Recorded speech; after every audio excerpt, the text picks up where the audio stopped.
Life could be a dream. Life could be a dream. Do, do, do.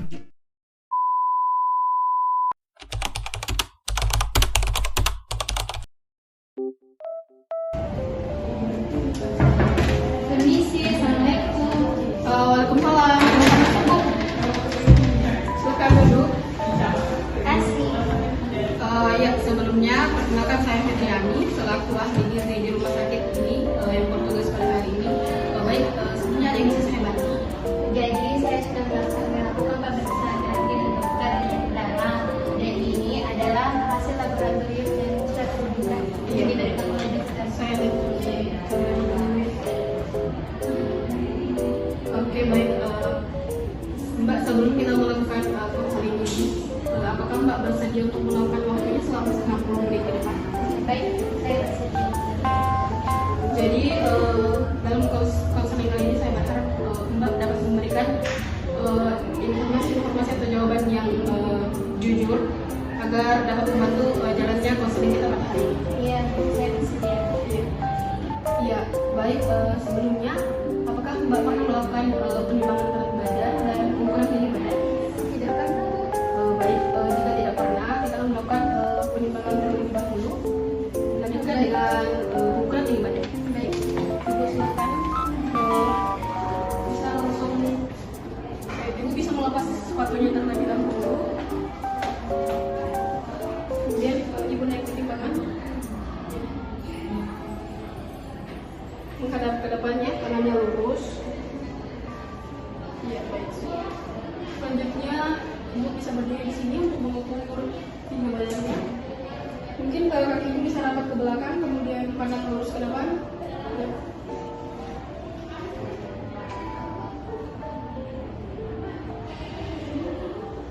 Oke.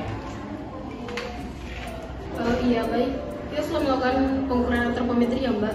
Ya, di sini bisa dilihat penyebab berat badan Ibu itu sekitar 48 kg dengan tinggi badan 149 cm. Jadi dari hasil lab di sini terlihat bahwa nilai kadar HB Ibu itu kurang, di mana HB-nya itu cuma pada 9 gram per desiliter, kemudian ada HCT 13%, MCHC 33%, MCH 30 pg per sel, MCP 90, kemudian sel darah merahnya itu 3,1. Oke. Oh iya Bu, soalnya juga saya selalu merasakan pusing, berat di badan, jadi terutama bagian kaki dan tangan. Iya, Mbak. Terus bagaimana dengan pola makan Mbak sehari-hari? Apakah Mbak sering sarapan? Benar Mbak, saya jarang sarapan karena dari jadwal kuliah saya itu tidak teratur, jadi jarang sarapan. Makanan seperti apa yang Mbak konsumsi dalam sehari-harinya? Kayak nasi goreng, terus kalau sarapannya itu sering minum teh dan jarang mengonsumsi sayuran. Mbak tadi mengatakan sering mengkonsumsi nasi. Kira-kira dalam sehari berapa kantong nasi yang Mbak konsumsi? Sekitaran 2 centong. Jadi berdasarkan Mbak yang sudah utarakan tadi, bahasanya Mbak itu tergolong dalam kategori anemia karena kurangnya asupan zat bergizi yang mengandung zat besi yang Mbak konsumsi dalam sehari-harinya. Anemia itu seperti apa?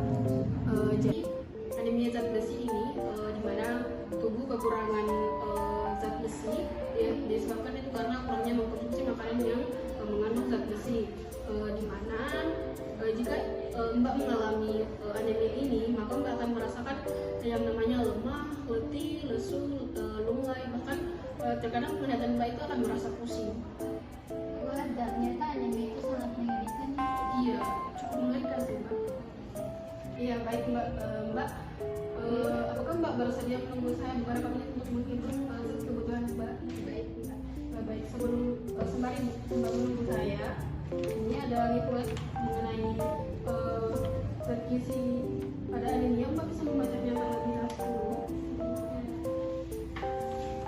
Berikut Bu Adi.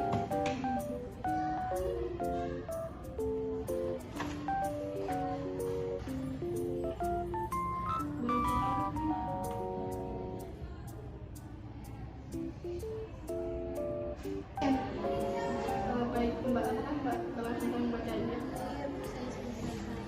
Iya baik, terima kasih. Jadi hasil perhitungan energi Mbak ini di sini, energi Mbak itu sebesar 2.160 kilokalori dibandingkan dengan asupan protein Mbak itu hanya 56%. Kemudian defisit berat gizi lemak dan karbohidrat sebanyak 80%. Saya menyadari bahwa saya tidak peduli tentang zat gizi apa saja yang saya makan. Saya hanya memprioritaskan cuma sekedar hanya kenyang. Iya Mbak, sebenarnya itu hal wajar yang Mbak alami dengan kesibukan Mbak saat ini. Jadi langkah apa yang Mbak akan ambil untuk kedepannya? Ya mungkin saya hanya harus makan makanan yang beragam, bukan hanya makanan itu saja. Apakah sebelumnya Mbak pernah mendengar tentang isi piring Bu? Wah, itu Mbak, saya baru dengar. Iya, Mbak bisa lihat di sini. Di sini ada gambar isi piring Bu, di mana makanan pokok itu dan sayuran itu lebih banyak, yakni dari 3 sampai 4 porsi. Kemudian ada lauk pauk dan buah-buahan itu 2 sampai 3 porsi. Nah, di sini Mbak bisa melihat contoh-contoh makanan-makanan seperti lauk pauk dan buah-buahan. Baik, ini ada buku contoh makanan Mbak. Sebelumnya Mbak menggunakan centong yang mana? Bisa Mbak? Ya, seperti ini. Iya baik, kalau untuk ini itu 1 centong plastiknya itu 60 gram. Jadi Mbak tadi kan mengkonsumsi 2 centong. Jadi otomatis dalam sehari Mbak itu mengkonsumsi 120 gram nasi per harinya. Bu, apakah saya perlu mengonsumsi tablet tambah darah? Jika Mbak merasa asupan zat besi pada makanan Mbak itu masih kurang, ada baiknya Mbak mengkonsumsi tablet tambah darah minimal 1 bulan sekali. Iya, baik Mbak, sudah tidak terasa 60 menit telah berlalu. Jadi di sini Mbak terdiagnosis terkena anemia. Kemudian kedepannya Mbak harus memperhatikan asupan zat gizi makanan yang Mbak konsumsi. Mbak harus memperhatikan lebih banyak mengkonsumsi protein. Kemudian jika Mbak jajan di luar, Mbak harus memperhatikan kebersihan jajan yang Mbak beli. Baik Bu. Action. Iya, terima kasih. Baik Bu, terima kasih atas waktunya. Iya, sama-sama Mbak. Sebelumnya ini rekam medisnya Mbak.